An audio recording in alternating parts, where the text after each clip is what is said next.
Welcome back students.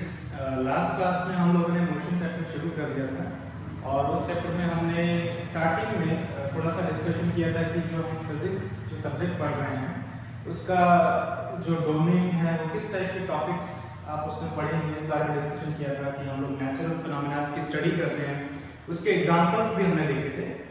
और उसके बाद हम लोगों ने सीधे अपने टॉपिक को स्टार्ट किया था मोशन, और उसमें हमने देखा था कि मोशन जो है बहुत कॉमन फिनोमेना है जो स्मॉलेस्ट से लार्जेस्ट स्केल में देखने को आपको मिलेगा।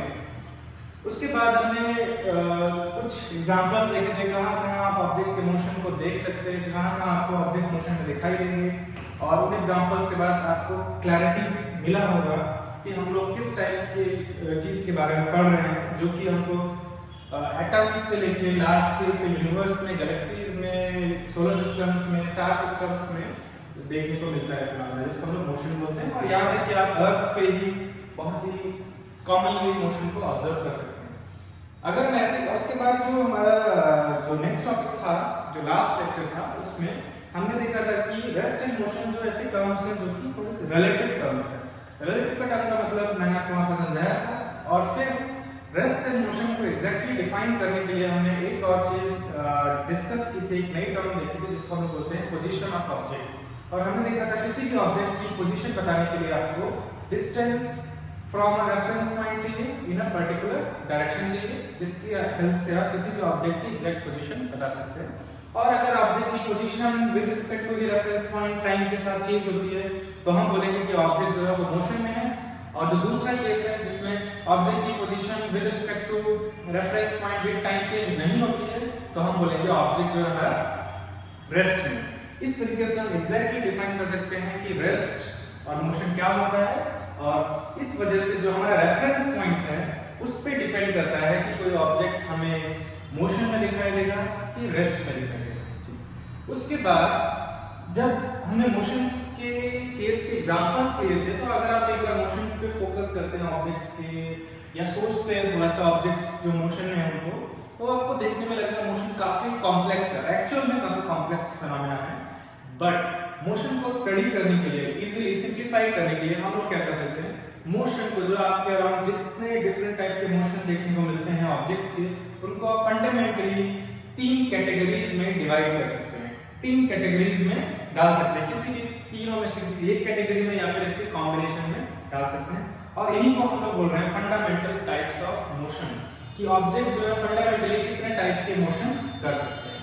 तो सबसे पहले जो हम फंडामेंटल टाइप ऑफ मोशन को देखने वाले हैं, इसको हम लोग बोलते हैं ट्रांसलेशनल मोशन। ट्रांसलेशनल मोशन का क्या मतलब होता है? ट्रांसलेशन का जो बेसिक मतलब है, लिटरल मीनिंग है, वो ये है कि एक जगह से दूसरी जगह जाना, इसको हम लोग बोलते हैं ट्रांसलेट करना।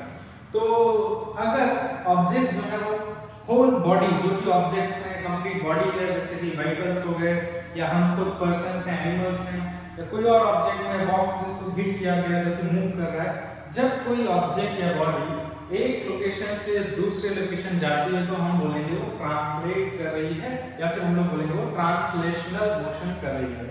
पूरी की पूरी बॉडी जो है वो एक लोकेशन से दूसरी लोकेशन जाएगी तो हम बोलेंगे वो ट्रांसलेशनल मोशन कर रही है। ठीक है, तो translation motion is when an object translates from one location to the another location. अच्छा, ये जो पॉइंट है without change in its orientation, इस पे हम लोग थोड़ी देर में आएंगे। फिलहाल इसको कंसीडर ना करके हम सिंपली बात करते हैं, जब कोई ऑब्जेक्ट जो है एक लोकेशन से दूसरी लोकेशन मूव करता है तो हम बोलेंगे वो ट्रांसलेशनल मोशन कर रहा है। नेक्स्ट क्या है, वैसे आपके दिमाग में क्वेश्चन आ रहा होगा कि ऐसा भी हो सकता है कि कोई ऑब्जेक्ट बिना मूव किए मोशन में हो, ऐसा भी हो सकता है, तो वो हम आगे देखेंगे। अब क्या है, किसी भी ऑब्जेक्ट को एक लोकेशन से दूसरे लोकेशन जाने के लिए, सपोज एक पॉइंट से दूसरे पॉइंट आपको जाना है, तो वो आप 2 तरीके से कर सकते हैं। या तो आप एक लोकेशन से दूसरे लोकेशन एक स्ट्रेट लाइन में ट्रेवल करके जाएं, कंप्लीट स्ट्रेट लाइन ट्रेवल करके जाएं, या फिर आप एक कर्व पाथ से जाएं। तो इस तरीके से जो ट्रांसलेशनल मोशन है उसको हम फर्दर 2 सब कैटेगरीज में डिवाइड कर सकते हैं, जिसमें ऑब्जेक्ट अगर एक स्ट्रेट लाइन में ट्रांसलेट कर रहा है, स्ट्रेट लाइन में एक लोकेशन से दूसरी लोकेशन जा रहा है, जैसे इस पर्टिकुलर एनिमेशन में, तो जैसे कि कार जो एक स्ट्रेट लाइन में ट्रेवल कर रही है, इस केस में ऐसे मोशन को हम लोग बोल देते हैं रेक्टिलिनियर मोशन। रेक्टिलिनियर मोशन का मतलब होता है स्ट्रेट लाइन में जब कोई ऑब्जेक्ट एक लोकेशन से दूसरे लोकेशन मूव करता है तो उस ट्रांसलेशनल मोशन को हम लोग रेक्टिलिनियर मोशन बोलते हैं। इसी तरीके से अगर एक पॉइंट से दूसरे पॉइंट कोई ऑब्जेक्ट जो है वो एक कर्व पाथ पे मूव कर रहा है, जैसे इस इमेज में दिख रहा है, इस ऑब्जेक्ट का जो पाथ है वो कैसा है, कर्व पाथ है, स्ट्रेट लाइन में नहीं चल रहा है, कर्व पाथ पे चल रहा है।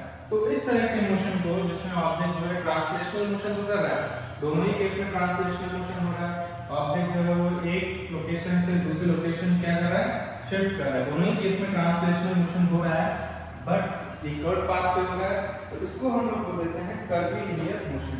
इस वाले ट्रांसलेशनल मोशन को हम लोग बोल देते हैं कर्वीलिनियर मोशन। ठीक है, अब देखो तो जो ट्रांसलेशनल मोशन होता है वो कितने टाइप का हो गया, दो टाइप का, एक तो कर्वीलिनियर मोशन हो गया और एक दूसरा कौन सा हो गया, रेक्टिलिनियर मोशन।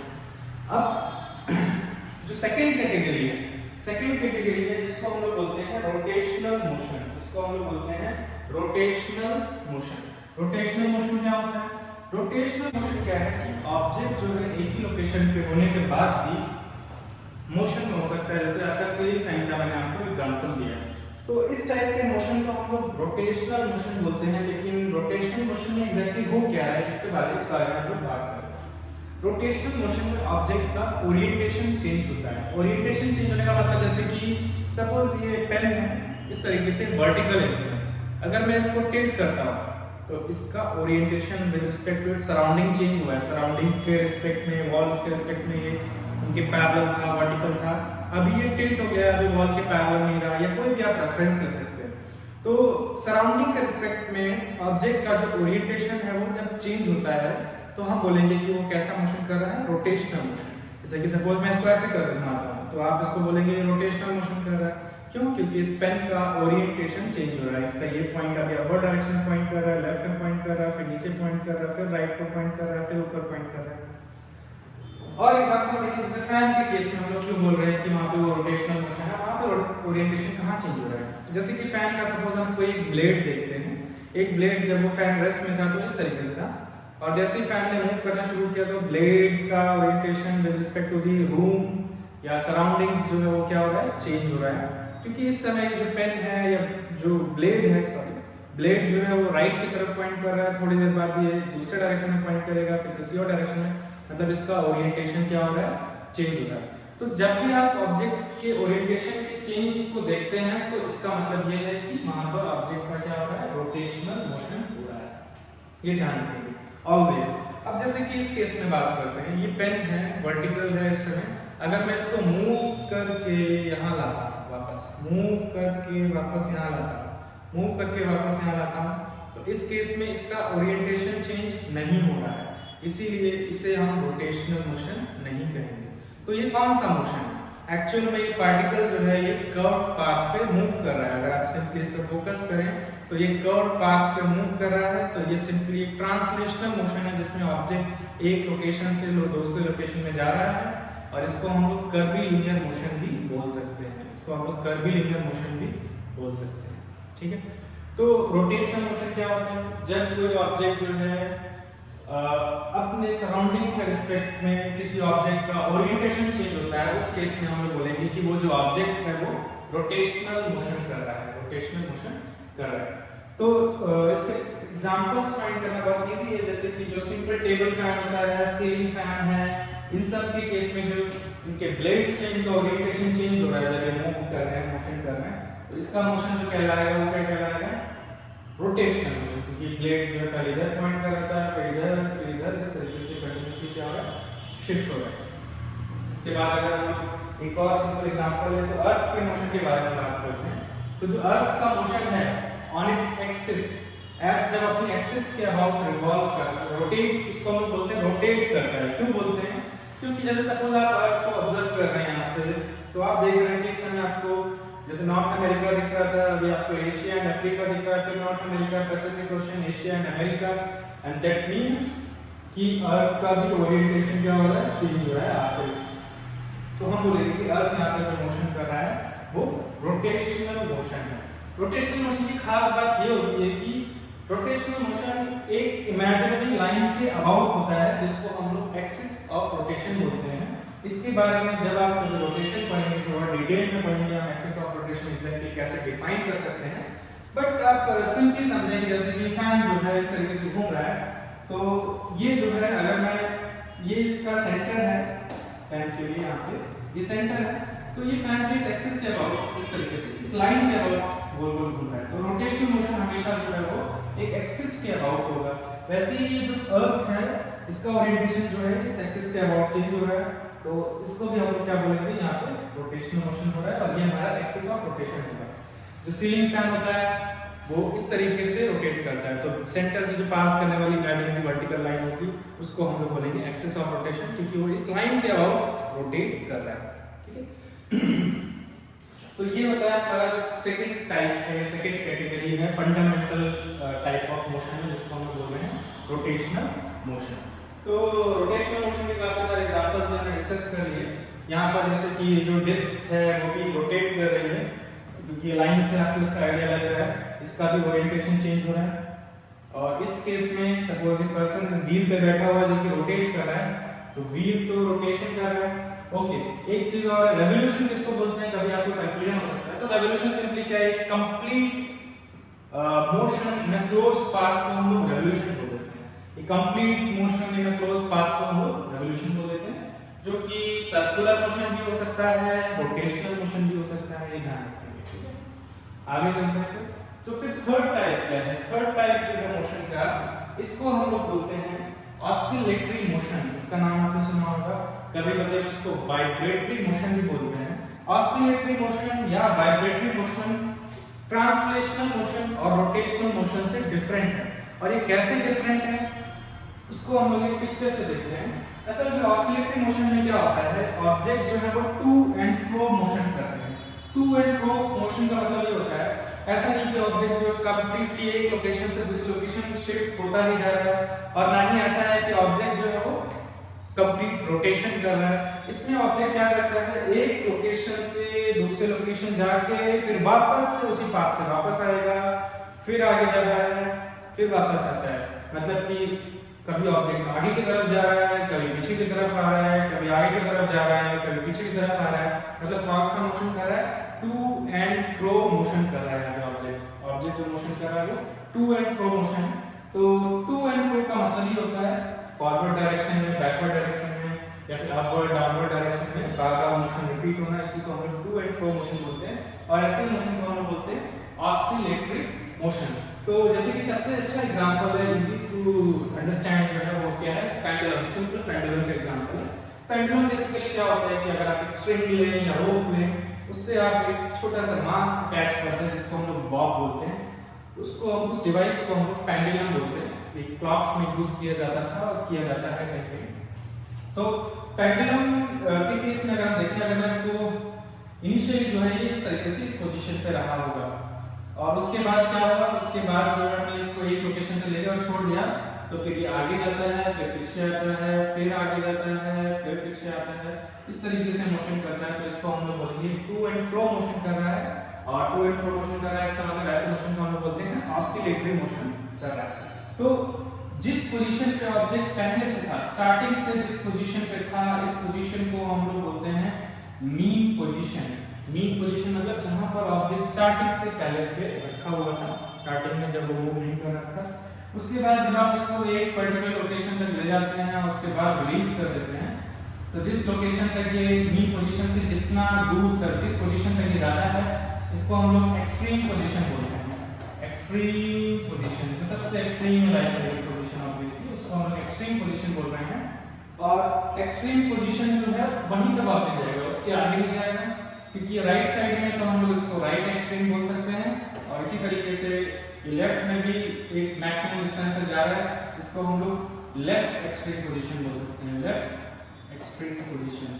तो यहाँ पे हमको क्या दिख रहा है कि जो हमारा ऑब्जेक्ट है वो मीन पोजीशन के अबाउट लेफ्ट एक्सट्रीम और राइट एक्सट्रीम के बीच में टू एंड फ्रो मोशन कर रहा है। कभी वो लेफ्ट की तरफ जा रहा है, कभी वो राइट की तरफ जा रहा है।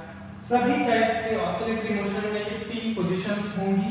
एक कौन सी है, मीन पोजीशन, और बाकी जो दो पोजीशंस हैं उनको हम एक्सट्रीम पोजीशंस बोलते हैं, जो मीन पोजीशन के दोनों साइड पे लाई करेंगे।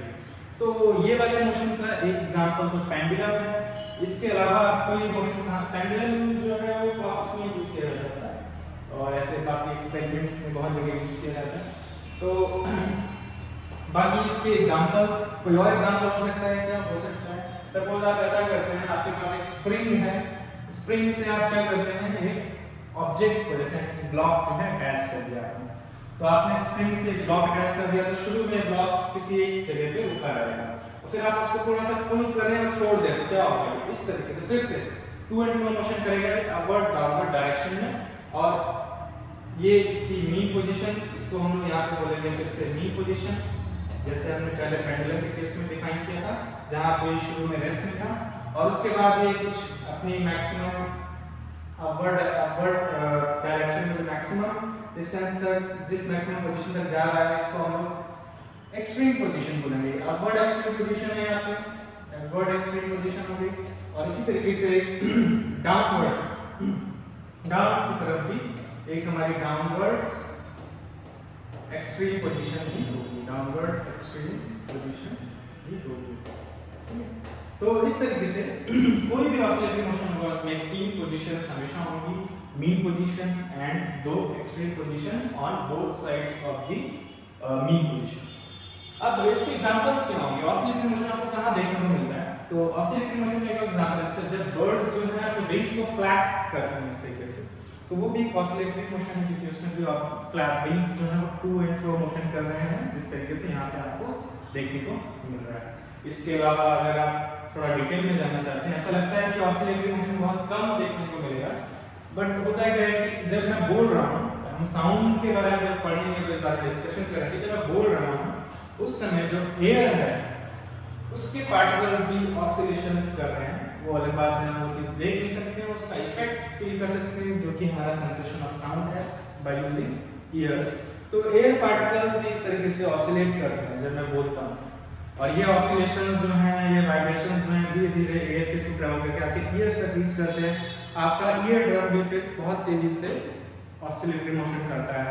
तो ऑसिलेटरी मोशन बहुत कॉमन है, ये जब भी साउंड प्रोड्यूस होगा वहाँ पर ऑसिलेटरी मोशन होगा, वो अलग बात है, हम उसको डायरेक्टली नहीं देख सकते। इसके अलावा जब भी आप जैसे कि सपोज वाटर सरफेस पे अगर आप एक पत्थर पेबल थ्रो करते हैं तो पेबल वाटर सरफेस को नीचे ले जाता है और उसके बाद वाटर सरफेस की up and down movement show करती है जिसकी वजह से रिपल्स क्रिएट होते हैं। तो वहाँ पे भी वाटर सरफेस का क्या ऑसिलेटरी मोशन होता है। वो रिपल्स ऐसा लगता है कुछ मूव कर रहा है, बट एक्चुअल में जो ऑसिलेशंस हैं वो डिफरेंट लोकेशंस पे स्प्रेड होते जाते हैं, तो वहाँ पर भी आपको ऑसिलेटरी मोशन देखने को मिलेगा। तो ऑसिलेटरी मोशन जो है वो उतना ही कॉमन है जितना रोटेशनल मोशन और ट्रांसलेशनल मोशन है।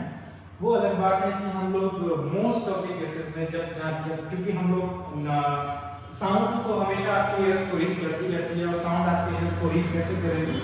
जब आप जिस मीडियम में जैसे कि एयर में वहाँ के पार्टिकल में ऑसिलेटरी मोशन होगा। तो आपने नोटिस हमने यहाँ पर देखा कि जो मोशन है उसको हम फंडामेंटली तीन कैटेगरीज में क्लासिफाई कर सकते हैं। पहली कैटेगरी है ट्रांसलेशनल मोशन। ट्रांसलेशनल मोशन जो है वो दो टाइप का हो सकता है, एक तो स्ट्रेट लाइन मोशन जिसको हम लोग रेक्टिलिनियर मोशन बोलते हैं, और एक कर्व पाथ हो सकता है जिसको हम लोग कर्वीलिनियर मोशन बोलते हैं। और उसके बाद हमने देखा rotational motion. Rotational motion different type का मोशन है, इसमें ऑब्जेक्ट की ओरिएंटेशन चेंज होती है, पूरी बॉडी को एक लोकेशन से दूसरे लोकेशन मूव करने की जरूरत भी नहीं है। तो ये हमारा क्या हो गया, इसको हम लोग बोलते हैं रोटेशनल मोशन। और जो थर्ड कैटेगरी है इसको हम क्या बोलते हैं, ट्रांसलेशनल मोशन। इसको हम लोग बोलते हैं translational motion, sorry oscillatory motion, oscillatory motion. तो ये हमारे फंडामेंटल तीन टाइप्स के ऑफ मोशन होते हैं। आप अपने सराउंडिंग्स में जब भी ऑब्जेक्ट्स को मोशन में देखेंगे तो ट्राई करना कि उनको किसी न किसी एक कैटेगरी में आप डाल पाएं।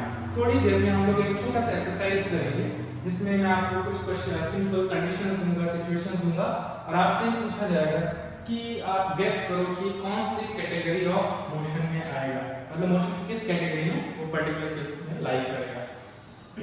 अच्छा, एक पॉइंट और है, इसके अलावा हम लोग मोशन जो है वो एक और तरीके से क्लासिफाई कर सकते हैं। इस तरीके को हम लोग बोलते हैं, इस तरीके में हम लोग क्या करते हैं, मोशन को हम लोग one dimensional motion, to dimensional motion and three dimensional motion बोलते हैं। बट इसका क्या मतलब है? देखो वन डायमेंशनल मोशन क्या होता है, आपने कोऑर्डिनेट एक्सिस के बारे में पढ़ा होगा, तो उसके हेल्प से समझते हैं। सपोज ये x एक्सिस है, y एक्सिस है, z जो है हमेशा इसके परपेंडिकुलर होता है। तो जब कोई ऑब्जेक्ट जो है वो इस तरीके से मूव कर रहा है कि उसका मोशन जो है वो सिर्फ किसी एक एक्सिस के अलोंग हो रहा है, या सिंपली समझें कि वो स्ट्रेट लाइन में मूव कर रहा है, मतलब कि या तो वो x एक्सिस के अलोंग चल रहा है, या तो वो y एक्सिस के अलोंग चल रहा है, या z एक्सिस के अलोंग चल रहा है। किसी एक एक्सिस के अलोंग ही मूव कर रहा है, दूसरी एक्सिस के अलोंग मूव नहीं कर रहा है। इसको हम लोग बोलेंगे one dimensional motion. One dimensional motion को हम लोग मोशन इन स्ट्रेट लाइन भी बोलते हैं। जब ऑब्जेक्ट्स स्ट्रेट लाइन में मूव करते हैं तो उसके लिए आपको सिर्फ कोई एक एक्सिस से उसके मोशन को आप रिप्रेजेंट कर सकते हैं। तो आपको बड़ा कंफ्यूजन लग रहा होगा कि ऐसा कैसे, यहाँ पे वन डायमेंशनल मोशन है और फिर टू डायमेंशनल कैसा दिखाई देगा, हम उस पर आते हैं। टू डायमेंशनल मोशन क्या होता है? तो टू डायमेंशनल मोशन में क्या होता है, ऑब्जेक्ट जब मूव करता है तो वो x डायरेक्शन में भी मूव करेगा, तीनों में से किसी एक डायरेक्शन में भी मूव करेगा, और दूसरे डायरेक्शन में भी मूव करेगा। तीन में से दो डायरेक्शंस के अलावा मूव करेगा, मतलब x या y में, या x या z में, या y या z में, तीनों में एक साथ नहीं। तो जैसे अगर मान लो ये इसको रेफरेंस लेके हम लोग लेते हैं कि पर्सन है, इसने फुटबॉल को हिट किया है, तो फुटबॉल जो है इस तरीके से मूव करके ऐसे जाता है, आपने जरूर देखा फुटबॉल का बात कैसा होता है। तो अगर हम इस बार फुटबॉल के मोशन को फोकस करें तो ध्यान से देखते हैं, तो फुटबॉल जो है वो x डायरेक्शन में मूव किया ही है, क्योंकि वो यहाँ से यहाँ पहुंच गया, इसका मतलब ये x डायरेक्शन में मूव किया है। लेकिन एक चीज और किस तरह चाहिए हमको, कि फुटबॉल जो है y डायरेक्शन में मूव किया है, क्योंकि जब ये फुटबॉल यहाँ था तो ये x में तो आगे गया है, क्लियर दिख रहा है, बट साथ साथ इसकी हाइट भी चेंज हुई है, साथ साथ इसकी हाइट भी इंक्रीज की है। तो हाइट अगर इंक्रीज की है तो हम क्या बोलेंगे, इसका मतलब ये हॉरिजॉन्टल डायरेक्शन में तो मूव किया ही है, साथ साथ वर्टिकल डायरेक्शन में भी मूव किया है, और दोनों ही डायरेक्शन में अगर मूव किया है, ऐसे केस में हम लोग बोलते हैं ऑब्जेक्ट्स के मोशन को टू डायमेंशनल मोशन। ये बिल्कुल वैसे ही आप क्रिकेट कैच गेम खेलते हैं इसके बाद बच्चे, तो उसमें हम बॉल को थ्रो करते हैं वन डायरेक्शन में, तो बॉल एक एंगल पे, तो दूसरे पास की तरफ बॉल इस तरीके से जाती है, उसमें क्या हो रहा है, बॉल जो हॉरिजॉन्टल में भी डिस्टेंस कवर कर रही है और वर्टिकल में भी ऊपर जा रही है, फिर नीचे आ रही है। तो यहाँ पे दो डायरेक्शन में मोशन हो रहा है, इसलिए इसको हम बोलते हैं to dimensional motion, 2D motion, to dimensional motion, या इसका एक और नाम है मोशन इन अ प्लेन। उसके बाद थ्री डायमेंशनल मोशन क्या होगा, फिर नेक्स्ट क्वेश्चन ये। तो थ्री डायमेंशनल मोशन में क्या होगा, ऑब्जेक्ट जो है जैसे यहाँ पे देखते हैं कैसा थ्री डायमेंशनल मोशन होगा। अब अगर सपोज ये फुटबॉल जो है किसी तरीके से, जैसे कि मान लो फुटबॉल की जगह हम लोग एक हाउस फ्लाई का एग्जांपल ले सकते हैं। हाउस फ्लाई जो है यहाँ से मूव करके ऐसे मूव करके जाती है और फिर यहाँ पे जाके बैठ जाती है, सपोज ऐसा। तो क्या होगा, हाउस फ्लाई जो है वो हॉरिजॉन्टल में मूव की, और क्योंकि ये ऊपर गई थी यानी इसकी हाइट भी चेंज हुई, बट साथ साथ ये इस सरफेस से बाहर की तरफ भी आई है, तो ये इससे बाहर की तरफ भी मोशन हुआ है। तीसरा एक और डायरेक्शन, एक हॉरिजॉन्टल में मोशन हुआ है, वर्टिकल में मोशन हुआ है, और साथ साथ बाहर की तरफ भी मोशन हुआ है, मतलब स्क्रीन से ये बाहर या इस सरफेस से बाहर भी आई है। तो जब इस वाले डायरेक्शन में भी साथ साथ मोशन होगा, इसको हमने यहाँ z से लिखा है, इस डायरेक्शन में भी मोशन होगा, हॉरिजॉन्टल में भी होगा, वर्टिकल में भी होगा एक साथ, तो ऐसे मोशन को हम लोग बोल सकते हैं थ्री डायमेंशनल मोशन। जैसे एयरप्लेन्स के केस में थ्री डायमेंशनल मोशन हो सकता है, जब एयरप्लेन्स उड़ते हुए अगर डायरेक्शंस को भी चेंज करते हैं। तो एयरप्लेन ने क्या किया, एक लोकेशन से स्टार्ट किया, वो इस तरीके से जा रहा है, आगे भी जा रहा है, हाइट भी चेंज हो रही है, और फिर मान लो एयरप्लेन ने डायरेक्शन चेंज किया तो ये इस डायरेक्शन में भी जा रहा है, हाइट के बढ़ने के साथ साथ, हॉरिजॉन्टल डिस्टेंस के बढ़ने के साथ साथ इस डायरेक्शन में भी डिस्टेंस कवर कर रहा है, that means it is three dimensional motion. अगर एयरप्लेन इस तरीके से जाता है, इस तरीके से, मतलब इस डायरेक्शन में कोई मूवमेंट नहीं है, सिर्फ वर्टिकल और हॉरिजॉन्टल में, वर्टिकल एंड हॉरिजॉन्टल में मूवमेंट है, then it is two dimensional motion. तो इस तरीके से हम लोग कितने डायरेक्शंस की अलोंग मोशन एक साथ हो रहा है, उसके बेसिस पे हम लोग मोशन को तीन कैटेगरीज में फर्दर डिवाइड कर सकते हैं। ये डिफरेंट बेसिस है क्लासिफिकेशन का, जिसमें हम कितने डायरेक्शन में मोशन हो रहा है इस चीज को कंसीडर कर रहे हैं, और उसके अकॉर्डिंग आप मोशन को तीन कैटेगरीज में डिवाइड कर सकते हैं, one dimensional motion, to dimensional motion and three dimensional motion. तो इस तरीके से अगर आप मोशन को इन कैटेगरीज के अकॉर्डिंग देखना शुरू करते हैं, तो जो कॉम्प्लेक्सिटी आपको दिखती है मोशन में वो कम हो जाएगी, कम हो जाएगी। आगे चलते हैं। तो हमने अभी तक मोशन की क्लासिफिकेशन पर फोकस किया। मोशन को क्लासिफिकेशन पर फोकस करना बहुत जरूरी है, क्योंकि एक बार आप मोशन की क्लासिफिकेशन के अकॉर्डिंग सोचना शुरू करेंगे तो आपको मोशन, जो आप ऑब्जेक्ट्स की मोशन देखेंगे उसमें आपको क्लैरिटी दिखाई देगी। Okay, this is translational motion, ये रोटेशनल मोशन है, इसको हम 2 डायमेंशनल मोशन बोल सकते हैं, इसको 1 डायमेंशनल मोशन बोल सकते हैं, इसको ऑसिलेटरी मोशन बोल सकते हैं। इस तरीके से आपको क्लैरिटी मिलेगी। तो एक छोटी सी एक्सरसाइज करते हैं, टाइप ऑफ मोशन को आइडेंटिफाई करना है। और ये किस बेसिस पे है, जो हमने फंडामेंटल टाइप्स ऑफ मोशन देखे थे, translational, rotational and oscillatory motion. तो वन बाय वन देखते हैं examples. Suppose first the motion of the fan. Fan का मोशन, सीलिंग फैन का मोशन कैसा होगा, जो कि बहुत इजी है बताना, वो रोटेशनल टाइप का होगा, हमने डिस्कस किया था। The motion of pendulum, okay ये भी इजी है। मोशन ऑफ पेंडुलम जो है वो ऑसिलेटरी में, वो से ऑसिलेटरी लिखते हैं। Motion of bowlers arm, okay bowler की जो आर्म है उसके मोशन को फोकस करें।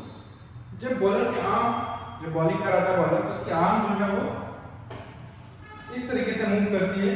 इसमें आर्म का ओरिएंटेशन चेंज हो रहा है, डिफरेंट टाइम पे आर्म जो है डिफरेंट तरीके से ओरिएंटेड है। तो इसीलिए हम लोग बोलेंगे कि ये वाला मोशन भी कैसा है, रोटेशनल मोशन है। The motion of football hit by a player, okay ये थोड़ा सा काम है।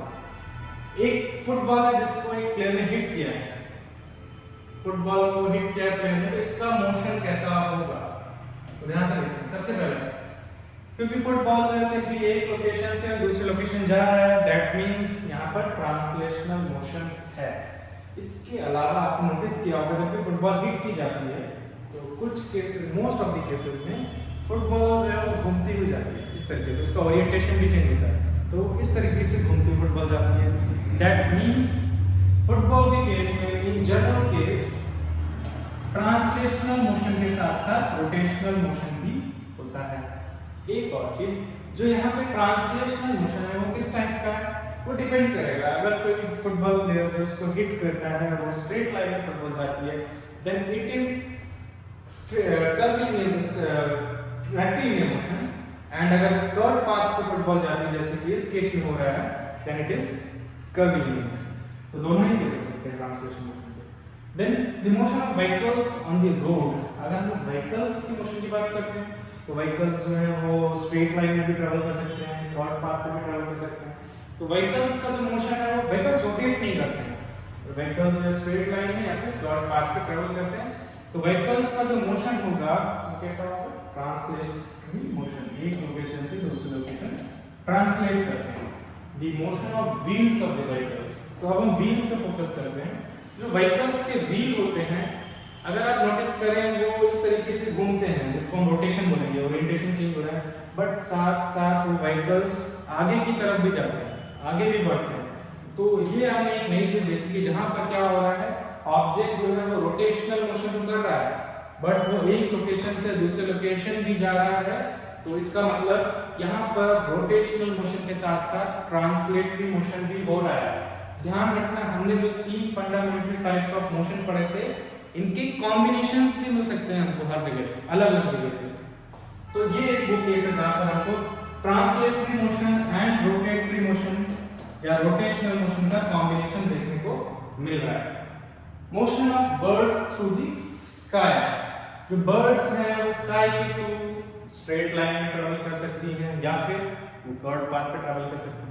तो उनका मोशन भी क्या होगा, ट्रांसलेटरी होगा। जनरल केस में कुछ बर्ड जो है रोटेट करते हुए मूव करती हैं, कभी कभी जब वो अपने प्रे को कैच कर रही होती है, उस केस में वहाँ रोटेशनल भी होगा।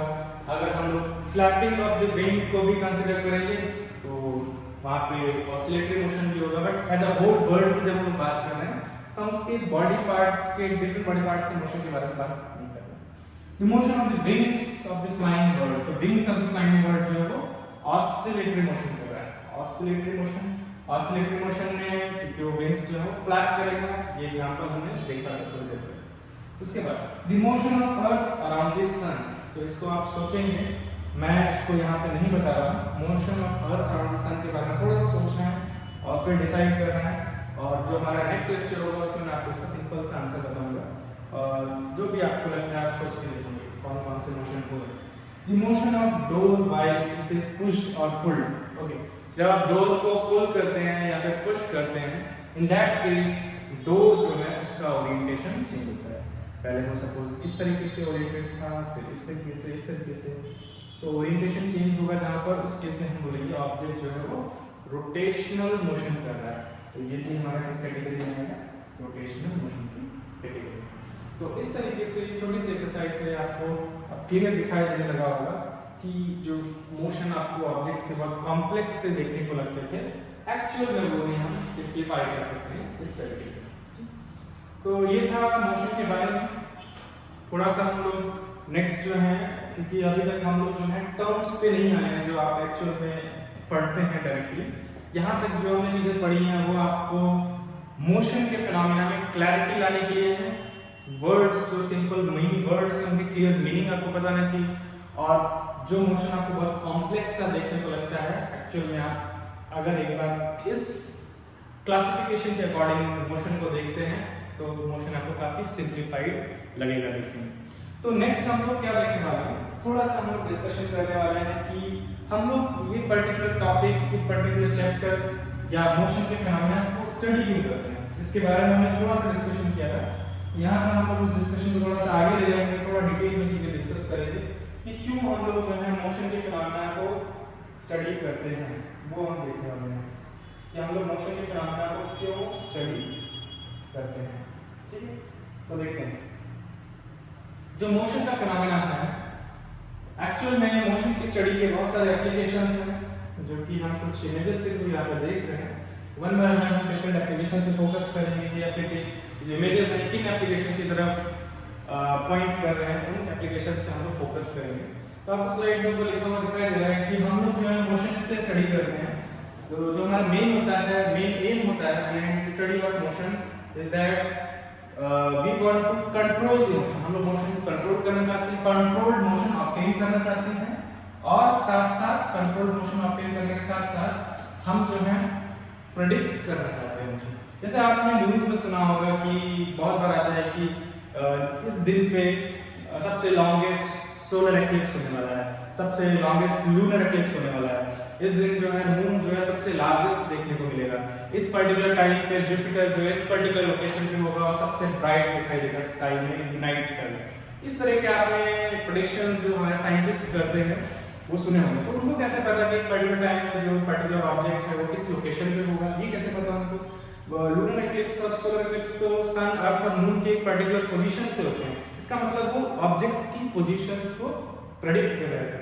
आपने ये भी सुना होगा कि जो हम लोगों ने काफी सारे स्पेस कह सकते हैं कि रोवर्स बोलते हैं इनको हम लोग, हमने बहुत सारे रोवर्स जो है मार्स पे या मून पे सेंड किए हैं। तो आपको पता ही है मार्स कंटिन्यूअसली सन के अराउंड मूव कर रहा है, मून कंटिन्यूअसली अर्थ के अराउंड मूव कर रहा है, अर्थ कंटिन्यूअसली सन के अराउंड मूव कर रहा है। उस केस में एक ऑब्जेक्ट को अर्थ से किसी और प्लैनेट पे, किसी और सैटेलाइट पे, किसी और सरफेस पे अदर देन द अर्थ पहुंचाना कैसे पॉसिबल हो पा रहा है, कैसे साइंटिस्ट जो एक्यूरेटली जिस पॉइंट को उनको लोकेट करना वहां पहुंचा दे रहे हैं। तो एक्चुअल में ये कैसे पॉसिबल है, क्योंकि हम जब मोशन की स्टडी करते हैं तो हमारे पास मोशन को फॉलो करने वाले जो लॉज हैं, जो जिन लॉज को मोशन फॉलो करता है वो लॉज है हमारे पास, जिनको लॉज ऑफ मोशन बोलते हैं। और हमें पता है कि मोशन कैसे वर्क करता है, कैसे हम ऑब्जेक्ट्स के मोशन को स्टडी करते हैं और ऑब्जेक्ट जो है उनका मोशन किन फोर्सेस की वजह से कंट्रोल्ड है, उन फोर्सेस के बारे में हम जानते हैं। हम आगे चलकर फोर्सेस के बारे में पढ़ेंगे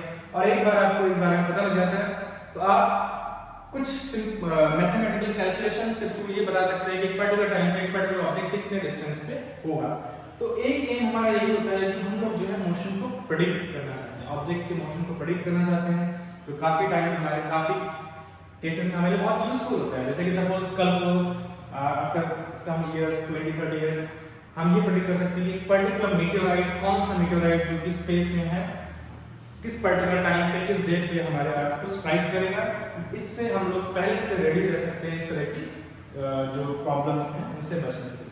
तो एक जो हमने जब हम बात की प्रेडिक्शन की बात कर रहे हैं, प्रेडिक्शन के बहुत सारे एम्स हैं, हम पहले से ही जानना चाहेंगे। प्रेडिक्शन का पर्पस सेफ्टी भी होगा बहुत जगह पे।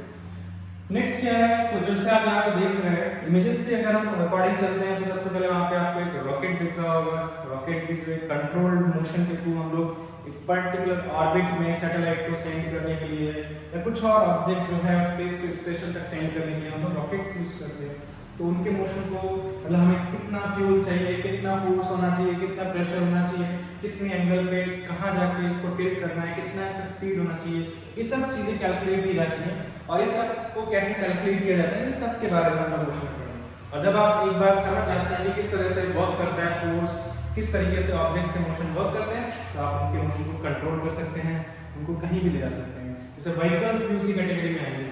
एयरप्लेन को अगर आपको इतने हैवी ऑब्जेक्ट को एयर में रखना है तो इसके लिए आपको क्या करना पड़ेगा, किस तरह के इंजन्स जो डिजाइन किए गए हैं वो कैसे वर्क करते हैं, ये सारी चीजें आप तभी बता पाएंगे जब आपको इस चीज की अंडरस्टैंडिंग होगी कि ऑब्जेक्ट्स के मोशन के पीछे के रूल्स क्या हैं, लॉज क्या हैं, उनकी स्टडी के थ्रू हमें पता लगा।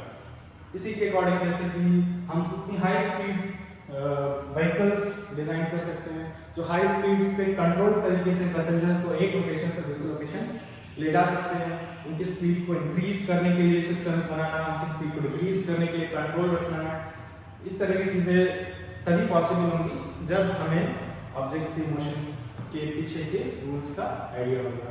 तो ये सारे ऑब्जेक्ट्स जो हैं, ये सारे पिक्चर्स जो हैं, उन्हीं एप्लीकेशंस को, उन्हीं मोशन के जो स्टडी के पीछे के जो रीजंस हैं क्यों हम मोशन स्टडी कर रहे हैं, उनकी तरफ पॉइंट आउट करते हैं। तो मेरे ख्याल से आपको आइडिया लगा होगा कि मोशन का स्टडी क्यों इंपॉर्टेंट है। विदाउट स्टडी ऑफ मोशन ये सारी चीज़ें पॉसिबल नहीं है। ऑब्जेक्ट्स को एक लोकेशन से दूसरी लोकेशन कंट्रोल्ड वे में पहुंचाना पॉसिबल नहीं है, क्योंकि हमको जब तक ये नहीं पता होगा कि किस तरीके से मोशन वर्क करता है, हम ये काम नहीं कर सकते। तो ये एक पर्पस है मोशन के स्टडी का। हम लोग यहाँ पर जब 8th या 9th क्लास के कोर्सेज की बात करते हैं तो हम लोग यहाँ पे टर्म्स के बारे में पढ़ेंगे, लॉज के बारे में पढ़ेंगे मोशन के। हम बहुत कॉम्प्लेक्स प्रॉब्लम्स नहीं देखेंगे, लेकिन अकॉर्डिंग टू क्लास जो प्रॉब्लम्स होंगी ठीक ठाक लेवल की होंगी, जिनमें आपको इसी तरह की चीज़ें करनी होंगी। आपको ऑब्जेक्ट्स के मोशन को प्रेडिक्ट करना होगा। आपको बताया जाएगा कि एक बस है, एक ट्रक, कार है, एक पर्टिकुलर स्पीड से चल रही है, तो एक पर्टिकुलर टाइम बाद वो कितना डिस्टेंस कवर कर लेगी, वो कितने डिस्टेंस पे होगी, या कितने टाइम बाद वो कितना डिस्टेंस कवर कर लेगी। इस तरह के आप बहुत सारे क्वेश्चंस करने वाले हैं। कहीं मोशन जो है वो ग्रेविटेशन फोर्स की वजह से हो रहा होगा, कहीं मोशन सिंपल व्हीकल के इंजन्स की वजह से वहाँ वो मोशन कर रहे होंगे। तो डिफरेंट टाइप की प्रॉब्लम्स हो सकती हैं जो आपको सॉल्व करनी होंगी। डिफरेंट केसेस में कहीं पे अप्रोच की प्रॉब्लम्स होंगी, दो व्हीकल्स एक दूसरे को अप्रोच कर रहे हैं, ओवरटेक कर रहे हैं, तो कितनी स्पीड होनी चाहिए कि कोई एक्सीडेंट नहीं होता है। इस तरह की प्रॉब्लम्स से हम लोग आगे चल के वर्क करेंगे। उससे पहले हम लोग थ्योरी डेवलप करेंगे, मोशन के टर्म्स को अंडरस्टैंड करना सीखेंगे, डिस्क्राइब करना सीखेंगे। तो हमारे जो स्टार्टिंग के जो दो लेक्चर्स थे, एक तरह से इंट्रोडक्टरी लेक्चर थे, जिसमें हम लोगों ने मोशन क्या होता है उसको समझा, इसके एप्लीकेशंस पे डिस्कशन किया जिससे आपका इंटरेस्ट बना रहे, और किस तरह से आपके ब्रेन में क्लैरिटी आए ऑब्जेक्ट्स के जब आप मोशन ऑब्जर्व करते हैं उस पर हमने फोकस किया। तो इसके आगे की चीज़ें हम लोग जो है वो फिर नेक्स्ट क्लास में कंटिन्यू करेंगे। नेक्स्ट क्लास में मोशन के डिस्क्रिप्शन में एक स्टेप और आगे जाएंगे और वहाँ पर हम लोग नई टर्म्स इंट्रोड्यूस करेंगे जिनका आपका नाम पहले सुना होगा, जिनको हम लोग distance, displacement, speed, velocity, acceleration, जो टर्म्स हैं इन सब के बारे में पढ़ेंगे। क्योंकि जब तक आपके टर्म्स क्लियर नहीं होंगे तब तक आप मोशन के लॉज को नहीं समझ सकते हैं। मोशन के लॉज में इन्हीं टर्म्स, इन्हीं क्वांटिटी को रिलेट करते हैं जो हम नेक्स्ट क्लास में कंटिन्यू करेंगे। Thank you.